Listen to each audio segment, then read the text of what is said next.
সালমান শাহকে 12 লক্ষ টাকার কন্ট্রাক্টে হত্যা করেছে তার স্ত্রী, শাশুড়ি, খলনায়ক ডন সহ আরো 11 জন। চিন্তা করা যায় একটা ঘুমন্ত মানুষকে 11 জন মিলে হত্যা করেছে। এইখানে কিছু সুশীল আইসা কমেন্ট করতেছে যে সালমান শাহ এখানে সমানভাবে দোষী, কারণ সালমান শাহের সাথে শাবনূরের পরকীয়ার সম্পর্ক ছিল। কিন্তু এখন দেখেন পরকীয়া, সালমান শাহ শাবনূরের সাথে পরকীয়া করছে, এটা কিন্তু আপনারা প্রমাণ করতে পারেন নাই।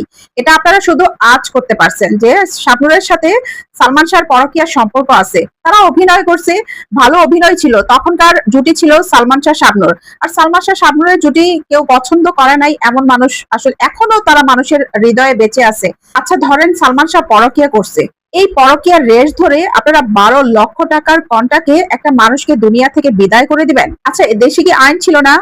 এই পরকীয়ার বিচার করার জন্য কি কোনো ওয়ে ছিল না এই হত্যা ছাড়া? তাছাড়া আমার কথা হয়েছে, সামিরার যদি এতই কষ্ট হইতো তাহলে তো সে সালমান শাহকে ডিভোর্স দিয়ে দিতে পারতো, তাই না? তাছাড়া আমরা কিন্তু এটাও শুনেছি যে সালমান শাহর সাথে থাকাকালীন সময়ে এই সামিরা নাকি খলনায়ক ডনের সাথেও তার অবৈধ সম্পর্ক ছিল।